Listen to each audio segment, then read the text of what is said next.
우리는 지난 주일에 말씀을 한번 기억나시는지 모르겠어요. 지난 주일의 말씀은 부자에 대한 특별히 이제 불의한 부자들에 대한 경고를 말씀을 들었다라고 볼 수가 있습니다.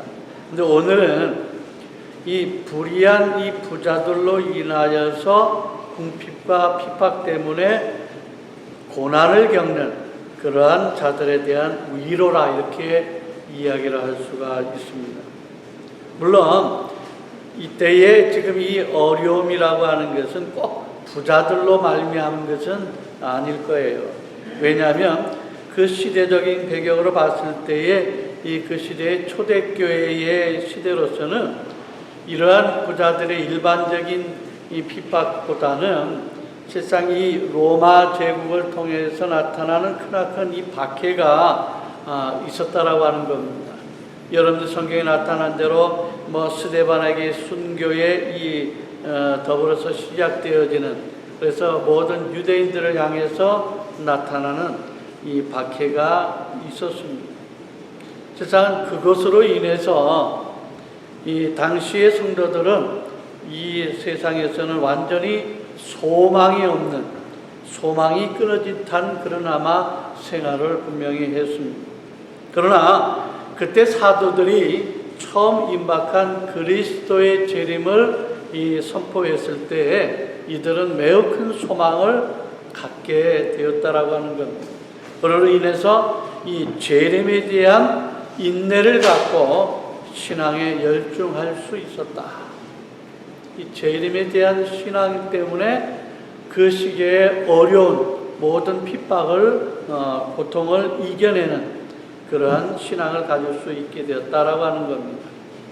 근데 실상 시기적으로 봤을 때 그것이 어느 부분은 인내할 수 있는 부분은 되었겠지만 시간이 흘러감에 따라서 이제 그들이 소망했던 예수님의 재림이 나타나지를 않는 겁니다.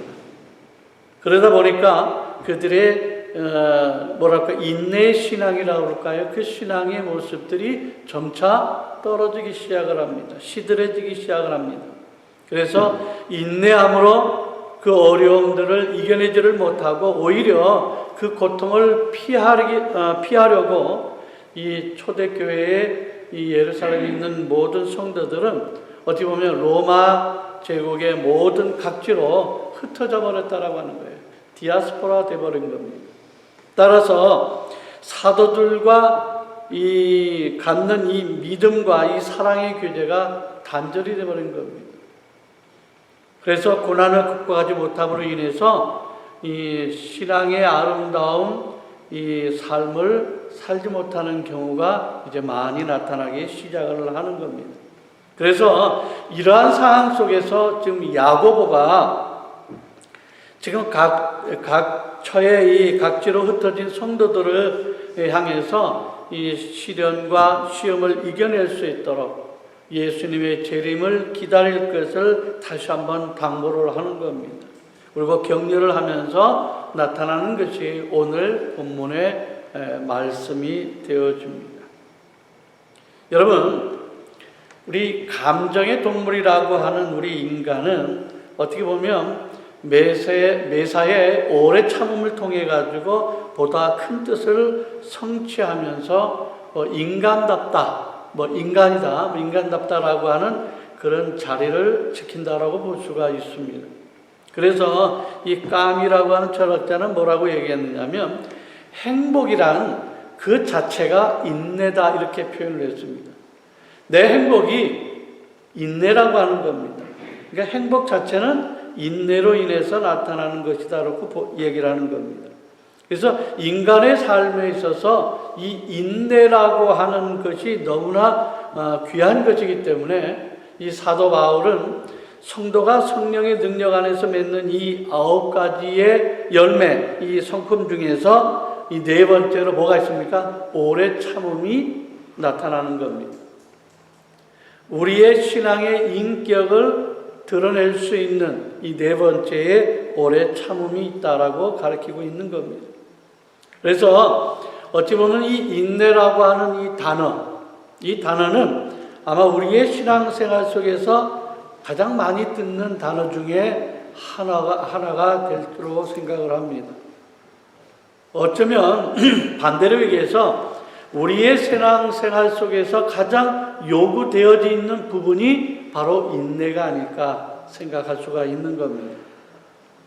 그래서 우리의 인생은 우리가 계획한 것처럼 아름답고 평탄하게 길게 놓여 있는 어떻게 보면 쭉 뻗은 대로처럼 되어 있는 아름다운 길은 우리의 인생은 아니라고 봅니다.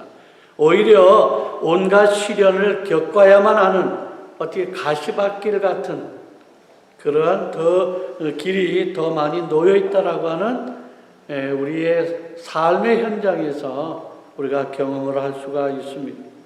그러므로 이 시련과 이 고난의 길을 걸어가기 위해서는 우리에게서는 내일의 아름다움을 기대하는 것, 그리고 참고 기다리는 인내가 필요하다라고 하는 것입니다.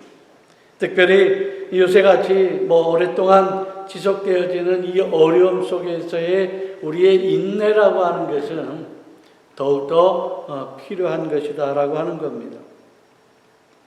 여러분, 우리나라 속담에 보면 이런 속담이 있잖아요. 내가 3번을 참으면 살인을 면할 수가 있다. 3번을 참으면. 이것은 인내라고 하는 부분이 이 천하의 귀한 생명을 연장할 수도 있다라고 하는 겁니다. 이 인내라고 하는 것이. 그래서 너무나 소중한 것이 인내라 이렇게 이야기를 할 수가 있습니다. 그래서 인내는 우리의 신앙의 행실에 없어서는 안 될 으뜸이 되어지는 덕목이라 이렇게 말할 수가 있는 겁니다. 보통 우리 인간에게 있어서 누구나 보면은 내적인 인내의 능력을 어느 정도는 가지고 있다라고 볼 수가 있습니다. 그렇잖아요.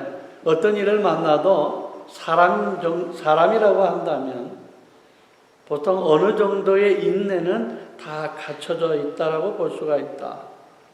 그런데 왜 삶의 이 부분에 있어서 왜 인내라고 하는 것이 필요하냐라고 하는 거예요. 어느 정도 갖춰져 있는데 왜 굳이 우리에게 인내라고 하는 부분을 더 요구하고 있느냐라고 하는 거예요. 여러분들이 한번 질문을 한번 해봅니다. 여러분들의 삶에 있어서 왜 인내가 필요합니까? 여러분 삶에 왜 인내가 필요합니까? 한번 스스로 생각해 보세요. 나에게 인내라고 하는 것을 요구하고 있는데 그 인내가 내 삶의 어떠한 부분에서 필요한가? 한번 생각해 보시길 바랍니다. 많은 사람들에게 이러한 질문을 하게 되어지면 물론 이 각 사람들이 살아가는 그 배경이 다 틀리잖아요. 그래서 경험했던 부분들, 이러한 모든 부분들 때문에 어떻게 보면 굉장히 다양하게 그 인내에 대해서 이야기를 하는 것을 볼 수가 있죠. 다 똑같지는 않다라고 하는 겁니다. 그래서 환경에 따라서 다르게 나타나는 그 인내의 경험을 이야기를 하는 겁니다. 그래서 그 중에 하나를 보면은 자신의 이기적인 목적을 위해서 참는다, 인내한다라고 이야기를 합니다. 이것은 다시 말해서 사람들이 인내하는 것은 자신이 바라는 목표에 이르거나 또 자신이 원하는 바를 이루기 위해서 인내한다라고 하는 뜻일 것입니다. 또 다른 사람들에게 있어서 이런 대답을 합니다. 내가 힘이 없으니까 자연히 내가 참게 될 수밖에 없다라고도 이야기하는 사람이 있을 겁니다. 내게 무슨 능력이 있느냐? 내 삶에 뭐가 있길래 그렇기 때문에 나는 당연히 참게 될 수밖에 없다라고 얘기를 하는 겁니다. 어찌 보면 이렇게 되죠. 약자이기 때문에 약자로이기 때문에 할 수 없는 인내, 참을 수밖에 없는 인내라고 이야기를 할 수밖에 없을 것입니다. 그런데 실상 그 외에 여러 가지 이 인내에 대해서 이야기를 할 수가 있겠죠. 나오겠죠. 그런데 이 모든 것은 어찌 보면 일반적인 이 사람들이 생각하는 대답이 되어질 것입니다. 그러기에 우리가 이 신앙적인 모습에서 이 인내라고 하는 것을 대답할 필요가 있는 겁니다. 그래서 이 인내들은 예수님이 말씀하시는 이 성령의 이 열매로 나타나는 인내를 우리가 생각을 하게 되어진다고 한다면 우리의 삶에 더 지혜로운 모습이 되어지지 않을까 생각을 하는 겁니다. 그러면 오늘 우리에게 이야기하고자 하는 야고보를 통해서 나타나는 이 인내가 무엇이냐라고 하는 거예요. 한마디로 이야기하면 오늘 성경에서 이야기할 수 있는 것은 그 인내는 그리스도의 재림과 연관이 되어져 있다라고 하는 겁니다. 그리스도의 재림. 오늘 보면 7절 보면은 초반에 뭐라고 합니까? 그러므로 형제들아 저의 강림하시기까지 길이 참으라라고 얘기를 하고 있습니다. 이 말씀은 어쩌면 우리가 인내해야 할 그 이유에 대해서 정확하게 잘 설명해 주는 것이라고 볼 수가 있습니다. 왜 우리가 인내하는가? 그것은 주의 강림이 가깝기 때문에 그렇다라고 하는 겁니다. 가깝기 때문이다. 초대교회 성도들은 예수 그리스도의 강림에 대한 이 소망 속에서 살았습니다. 신약성경에 예수님이 강림에 대해서 몇 번을 얘기를 하셨느냐면 318번이나 언급한 것을 볼 수가 있습니다. 그래서 만큼 예수님의 다시 오심은 모든 성도들의 간절한 소망으로 나타난다라고 하는 겁니다. 그래서 주님이 다시 오실 때 어때 합니까? 그때에는 하나님께서 행하실 심판이 있게 되어진다라고 하는 겁니다. 이 심판의 날에는 핍박받은 신앙인들은 온전한 자유함을 얻게 되어집니다. 하지만 반대로 성도들을 핍박한 자들에 대해서는 하나님에 의해 영원히 멸망의 형벌을 받게 되어지니까 우리 신앙인들이 시험과 환난을 참고 인내해야 할 이유가 바로 여기에 있다라고 하는 겁니다. 우리 받는 핍박, 이 고난에 대해서 내가 조금만 더 참게 되어지면 마지막 날에 하나님께서 우리를 더욱더 아름다운 것으로 온전한 자유함을 주시지만 우리를 핍박한 자들에 대해서 분명히 심판을 행하신다라고 하는 겁니다. 다시 말해서 오늘 성경의 말씀대로 농부가 오래 참는 것은 뭐냐? 귀한 열매를 기대하는 것처럼 성도들이 인내하는 것은 농부와 마찬가지로 귀한 열매를 바라기 때문이다라고 하는 겁니다. 농부가 참을성이 없으면 결코 농사를 지을 수가 없습니다. 그래서인지 대체로 농사를 종사하고 있는 분들의 이 성격들을 보게 되어지면 대체적으로 인내의 생활이 거기에 많이 배어 있습니다. 굉장히 느긋하잖아요. 급하게 뭔가를 다 이뤄내는 것이 아니라 그 계절에 맞게, 시간에 맞게 그냥 천천히 느긋하게 움직여주고 있다라고 하는 겁니다. 그렇듯이 우리 성도들의 이 인내도 이같이 농부와 같다라고 이야기를 하고 있는 겁니다. 이스라엘에는 두 번의 이 비가 온다고 합니다. 10월에 이른 비가 한 번 오고 4월에 늦은 비가 한 번 온다라고 하는 것이죠. 이 계절풍에 따라서 비가 정확하게 내리므로 사람들은 이 비 오는 10월 직전에 씨를 뿌리게 되어지는데 이 뿌려진 씨는 습기에 의해서 그 촉촉히 젖는 비에 의해서 알곡에 싹을 내는 겁니다. 그런가 하면 4월에 오는 늦은 비는 어떻게 됩니까? 곡식을 잘 익게 만드는 겁니다. 그러므로 이 두 때가 없다고 한다면 이스라엘은 열매를 거둘 수가 없는 볼모의 땅이 되어버리고 마는 것입니다. 그러므로 열매를 맺기 위해서는 인내하면서 이른 비와 늦은 비를 기다려야 하는데 그 안에 이들은 10월부터 4월까지의 긴 우기를 견뎌야 하며 5월에서 9월까지의 오랜 건조기를 참아야 하는 겁니다. 이 두 가지 유형의 고난을 견디지 아니하고 팔레스틴의 이 농부들은 아름다운 추수를 기대할 수가 없다라고 하는 것입니다. 오늘 본문 다시 한번 7절을 보시기를 바랍니다. 보라, 농부가 땅에서 나는 귀한 열매를 바라고 길이 참아 이른 비와 늦은 비를 기다린다라고 하고 있습니다. 왜? 귀한 열매를 바라기 때문에. 한국에서도 농부는 풍성한 수확을 기대하기 위해서 이른 봄부터 씨를 뿌리고 여름에 땀을 흘리며 이 곡식을 가꾸게 되어집니다.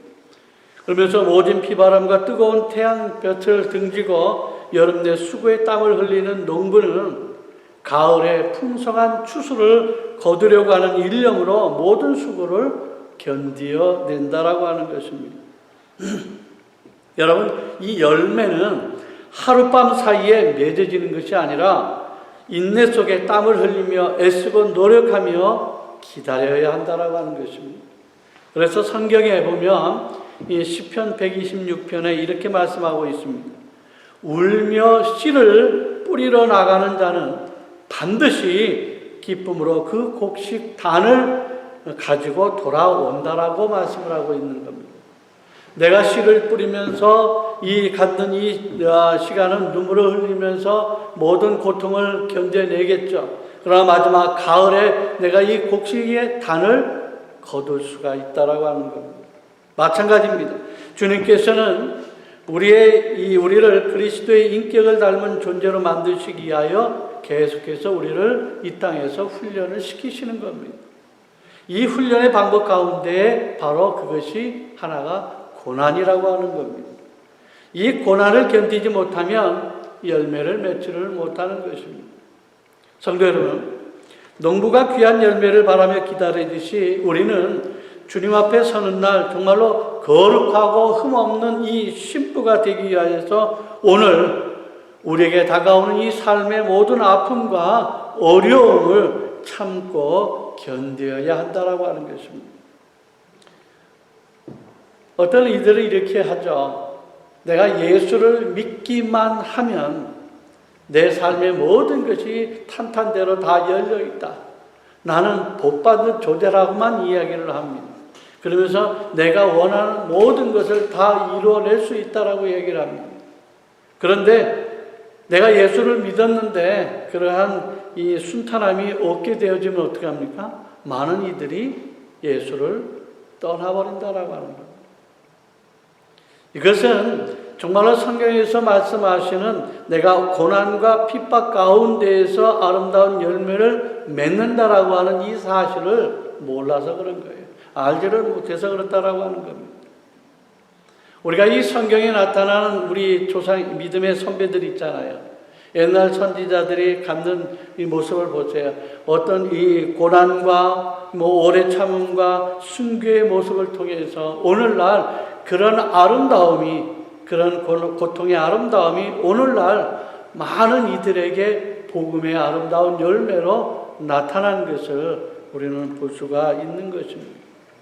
그러기에 그러한 모습을 우리 선배들을 통해서 우리가 봐왔다라고 한다면 오늘 우리 성도들에게서는 우리에게 오는 아픔과 고난은 어떻게 보면 고난 속에서도 우리에게 커다란 위로와 격려가 될 수가 있다라고 하는 겁니다.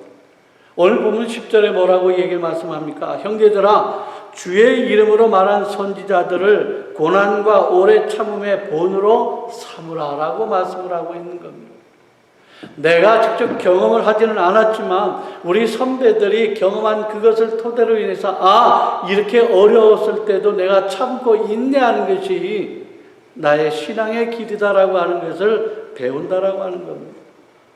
일찍이 요셉은 형들에 의해서 팔려서 애굽의 옥중에 갇히는 모진 시련을 겪었지만 인내의 수고로 인해서 그는 나중에 애굽의 총리 대신이 될 수가 있었습니다.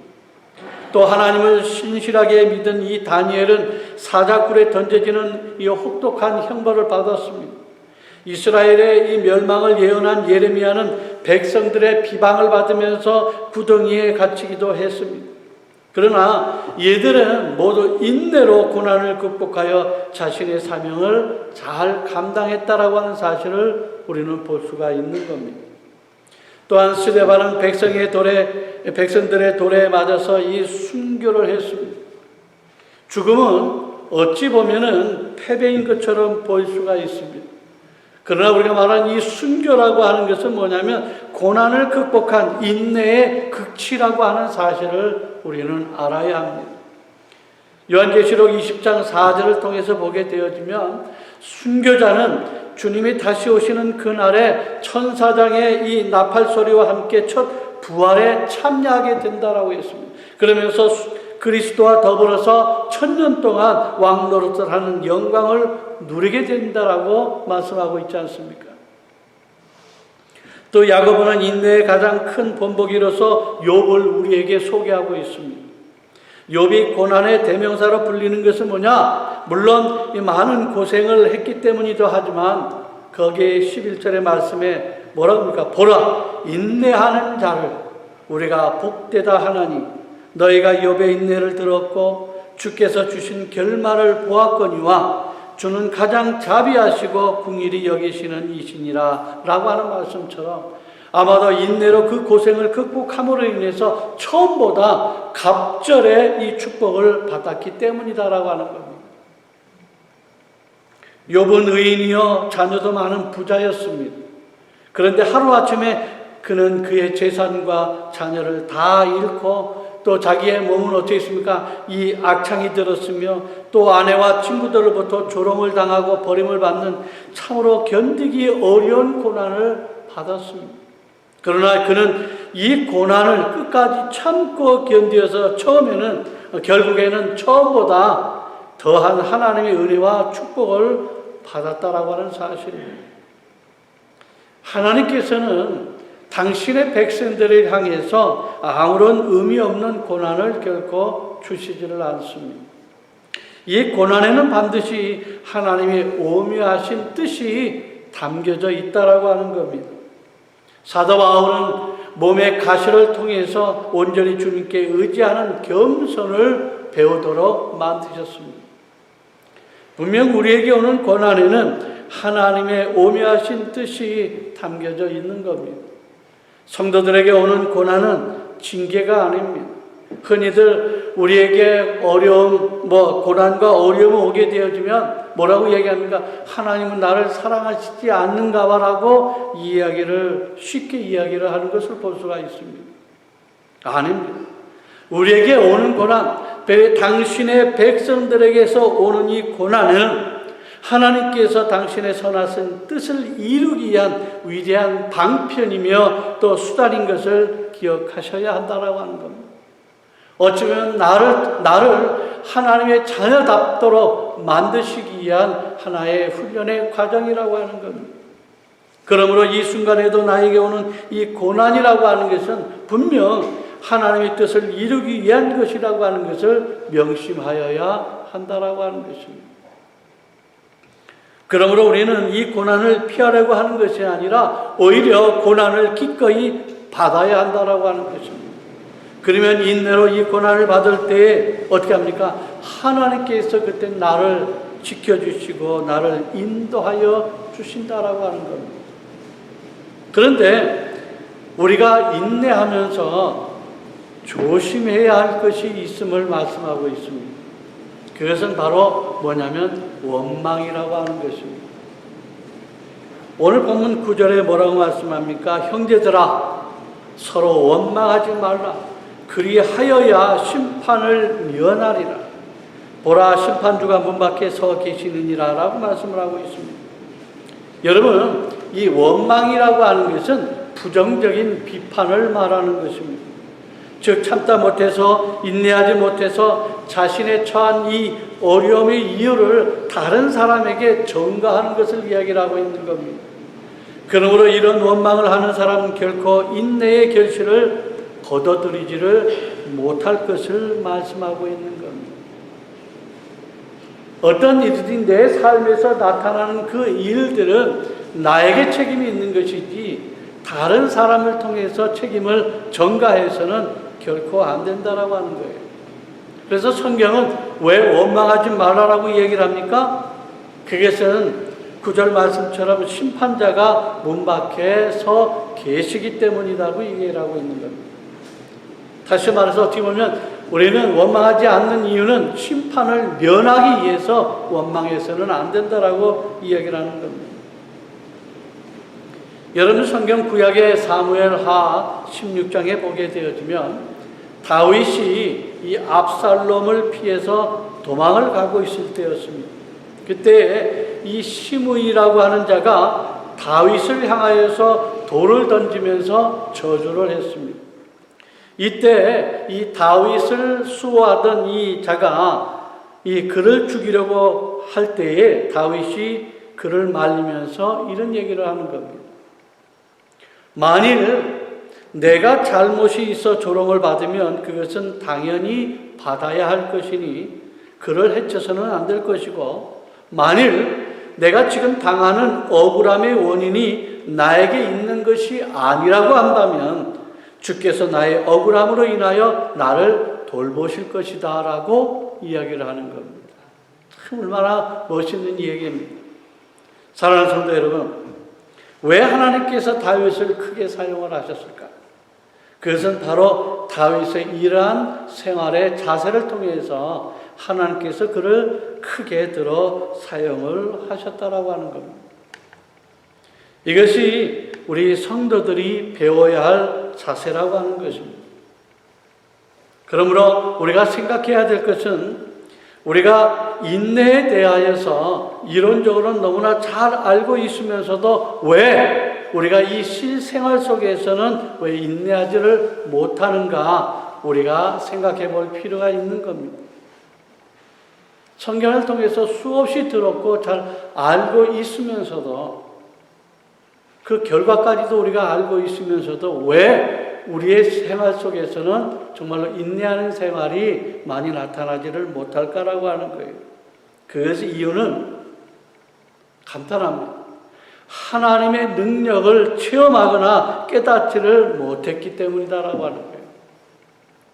하나님 관계에 있어서 아무런 경험이 없다라고 하는 거예요. 그러다 보니까 어떻게 됩니까? 자연히 우리의 힘으로는 어찌할 수가 없기 때문에 인내할 수가 없다라고 하는 것입니다. 그런데 문제는 하나님의 사랑하심과 또 은혜 주심과 능력 주심을 우리가 알지 못하고 받아들이지 않아서 그렇지, 하나님이 우리를 향하신 사랑과 은혜의 역사는 이미 우리에게 주어졌다라고 하는 사실입니다. 우리는 그 사실을 이미 우리는 잊어버리고 있다라고 하는 거예요. 알지를 못해서가 아니라 그것을 주어진 상황을, 주어진 은혜를 잊어버렸다라고 하는 겁니다. 우리가 처음에 예수를 믿을 때 어떻게 믿었습니까? 주님이 나를 사랑하셔서 내가 주님을 알게 된 거 아니겠습니까? 이미 사랑을 받은 자입니다. 하나님의 자녀로서 이미 모든 것을 다 부여받은 자들입니다. 그런데 그것을 우리가 느끼지를 못하는 거예요. 잊어버린 겁니다. 여러분, 하나님께서 아담이 죄를 범하여서 에덴에서 쫓겨나게 만드셨습니다. 그런데 아담이 범죄해서 에덴 동산에서 쫓겨났다라고 해서 하나님께서 그에 대한 사랑을 멈췄습니까? 아니잖아요.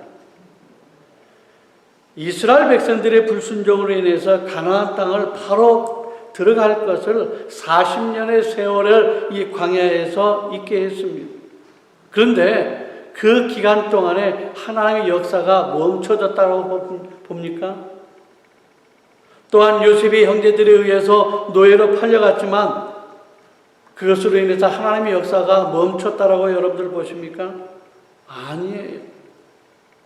하나님의 역사는 한 번도 쉬신 적이 없다라고 하는 겁니다. 우리를 택하신 하나님께서는 지금까지 한 번도 우리를 향하신 그 은혜와 사랑이 그친 적이 없으시다라고 하는 거예요. 우리가 다만 그것을 모르기 때문이다라고 하는 거예요. 내가 이 삶에 있어서 어려움을 당할 때든지 어떤 일을 내가 만나더라도 그 가운데 하나님께서 나를 지키시며 보호하시며 인도하시며 나를 바라보신다라고 하는 거예요. 다시 말해서 나에 대한 역사가 한 번도 그친 적이 없으시다라고 하는 거예요. 그런데 우리들의 모습은 마치 이스라엘 백성들이 광야에서 그 많은 하나님의 은혜를 받았으면서도 불구하고 받지 않은 것처럼 어려운 일이 있을 때마다 원망하는 그들과 같다라고 하는 거예요. 그렇잖아요. 여러분에게 있어서도 혹이나 풀린 문제는 시간이 해결한 것이고 자신의 경험과 능력이 만든 것이고 풀리지 않은 문제에 있어서는 하나님의 은혜와 역사하심이 없어서라고 생각하는 분이 계십니까? 가만히 자신의 생활을 돌이켜보시기를 바랍니다. 우리를 향하신, 나를 향하신 주님의 크신 은혜와 사랑은 저와 여러분들을 택하신 그 순간부터 지금까지 또한 영원한 나라에 도착하기까지 계속해서 멈추지 않고 있음을 여러분들은 아셔야 한다라고 하는 거예요. 그러므로 우리가 나의 생활에 나타나는 모든 것이 주님의 은혜라고 하는 것을 느끼시고 받아들이실 때에 우리에게 항상 있는 주님의 귀하신 은혜가 여러분들에게 오는 어떠한 고난과 어려움이 있다 할지라도 반드시 인내를 통해서 이겨내게 하실 것이다라고 하는 거예요. 반드시 승리하게 만드신다라고 하는 사실입니다. 여러분, 왜 이러한 인내를 견뎌 만들어내시는 줄 압니까? 그것은 우리의 인내 뒤에는 무엇이 기다리고 있는 줄 아십니까? 그것은 베드로전서 2장 20절에 이렇게 말씀하고 있습니다. 왜 하나님께서 우리를 인내하게 만드시는가? 죄가 있어 매를 맞고 참으면 무슨 칭찬이 있으리요?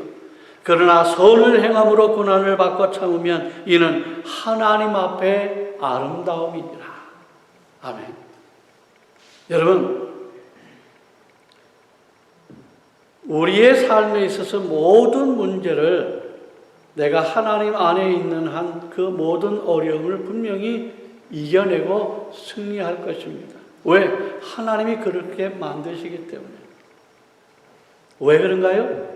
우리가 그렇게 인내하고 이겨낸 뒤에 다가오는 것은 하나님과의 그 아름다운 교제, 주님의 허락하신 우리의 이 하나님 앞에 아름다운 영광으로 돌려오는 삶이 되기 때문에 그렇다라고 하는 것입니다. 그러므로 우리는 정말로 하나님이 우리에게 말씀을 통해서 주어진 이 소망을 가운데에 우리의 삶에 어떠한 어려움이라도 그것을 끝까지 인내하는 자, 견디는 자가 되어져서 하나님 앞에 아름다움으로 말미암아 진정한 아름다운 승리를 얻는 자의 아름다운 모습이 되어야 할 줄로 믿습니다. 오늘 여러분들의 삶에 있어서 인간적으로 봤을 때 참으로 어려운 시간인 것은 분명합니다.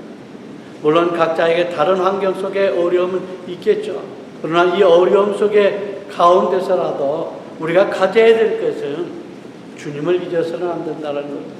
내가 하나님의 자녀라고 하는 사실을 잊어서는 안 된다라고 하는 것. 내가 이 삶에 어떠한 어려움이라도 하나님 나와 함께 하시기 때문에 이 어려움을 이겨내게 만드신다라고 하는 그 하나님의 사랑과 은혜를 기억하며 이 오늘의 현실의 어려움을 이겨내시기를 바라고 결국에 가서는 여러분들의 삶이 주님 앞에 아름다운 영광으로 드러날 것을 오히려 지금부터 우리가 기뻐하며 감사하는 마음으로 주님 앞에 이 하나님의 자녀로서의 귀한 삶을 끝까지 열심히 인내하며 살아가시기를 주 예수 그리스도의 이름으로 간절히 축원을 드립니다. 아멘. 기도하겠습니다. 오 아버지 하나님, 은혜와 사랑을